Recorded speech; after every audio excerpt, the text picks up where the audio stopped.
Hello fantasy lovers. Battle through the heavens के पिछले part में हमने देखा था कि शो हाउस में युलान सेक्ट की यंग सेक्ट लीडर नालान यनरन की एंट्री होती है।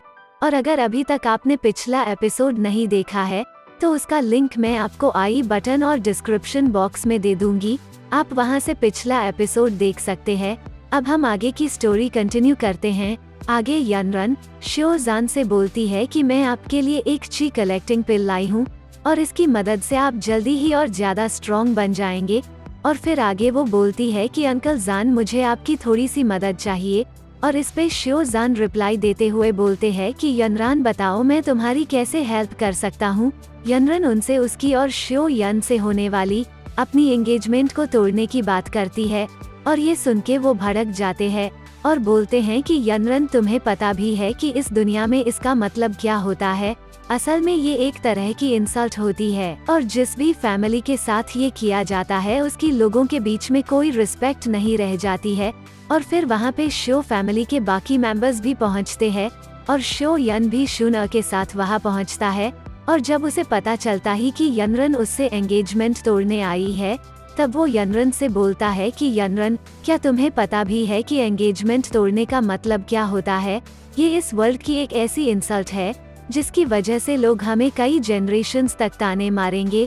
और ये सुन के यनरन शो यन को एंगेजमेंट तोड़ने के बदले 3 ची कलेक्टिंग पिल्स देने का वादा करती है। और इस बात पे शो यन यनरन से बोलता है कि मेरे पास एक दूसरा तरीका है कि हम लोग डिवोर्स कर लें। और ये सुन के यनरन भड़क जाती है और बोलती है कि क्या तुम पागल हो गए हो, इससे हम दोनों का नुकसान होगा और दोनों की इंसल्ट होगी। और शो यन बोलता है कि अगर ऐसा है तो मुझे मंजूर है और हम दोनों साथ में डूबेंगे। और ये सब सुन के युमलान सेक्ट का एक एल्डर भड़क जाता है और उसकी और शो जान की आपस में फाइट होने लगती है। और आखिर में यनरन एक शर्त रखती है कि आज से 3 साल बाद मेरी और शो यन की फाइट होगी और जो जीतेगा उसकी डिमांड्स को दोनों फैमिलीज को मानी पड़ेगी। और शो यन उसकी बातों को अग्री करता है। और तभी युमलान सेक्ट के एक एल्डर की नजर शुन पर पड़ती है और उसे शुन पर थोड़ा डाउट होता है, लेकिन वो किसी से कुछ नहीं कहता। और फिर यनरन और बाकी सभी एल्डर्स वहाँ से वापस चले जाते हैं और लिबी और आओपा भी वहाँ से जाने लगते हैं।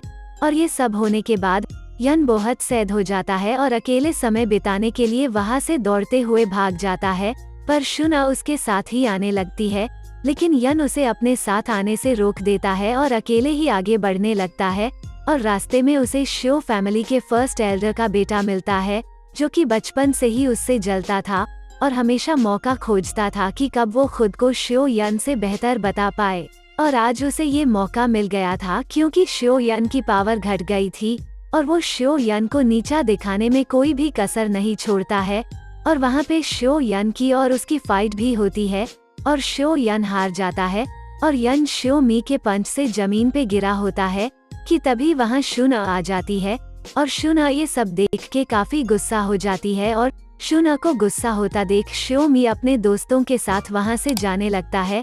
और यन शुन से कहता है कि मुझे थोड़ी देर अकेला छोड़ दो। और ऐसा बोल के वो एक जंगल में जाने लगता है जहाँ उसके मदर की डेड बॉडी को दफनाया गया था। और अपनी मदर की बॉडी के पास पहुँच के वो अपने घुटनों पे बैठ जाता है और सब कुछ याद करके रोने लगता है। और वहीं साइड से उसके डैड उसे देख रहे होते हैं और उसे रोता देख वो काफी सैड हो जाते हैं और बोलते हैं कि यन आज तुमने बड़ी बहादुरी के साथ इस प्रॉब्लम को फेस किया है और कुछ भी हो जाए एक बाप होने के नाते मैं तुम्हारे लिए वो सब कुछ करूँगा जो मैं तुम्हारे लिए कर सकता हूँ।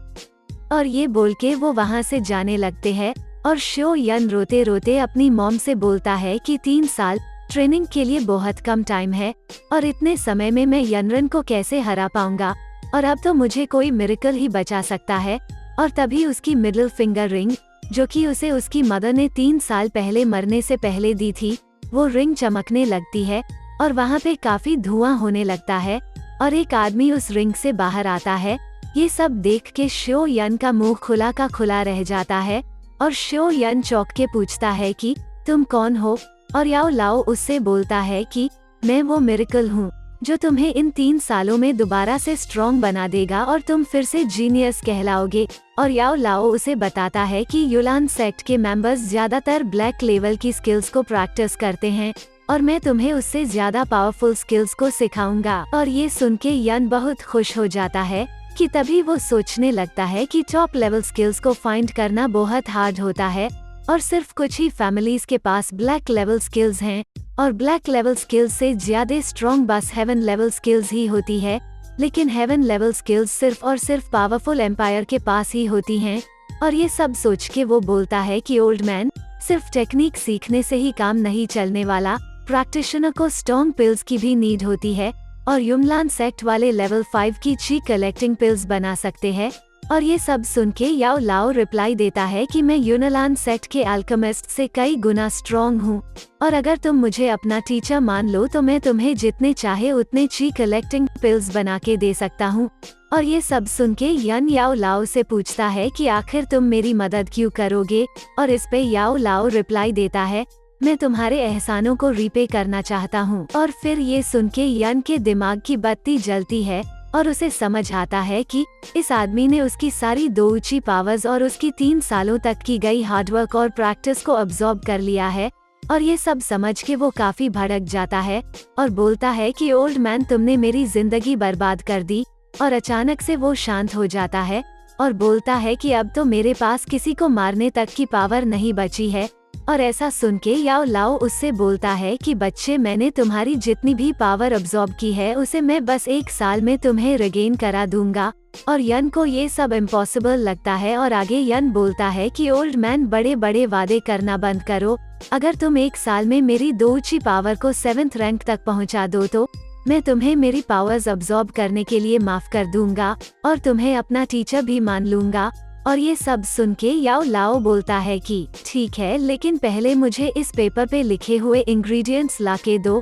और उन इंग्रेडिएंट्स के नाम देख के यन बोलता है कि ओल्ड मैन, तुम्हें क्या मैं किसी एम्पायर का प्रिंस दिखाई देता हूँ? ये इंग्रेडिएंट्स लगभग 1000 कॉइन्स की होंगी, लेकिन मैं पैसों की कमी की वजह से नहीं मर सकता। और ये बोल के वो पैसों का अरेंजमेंट करने निकल पड़ता है।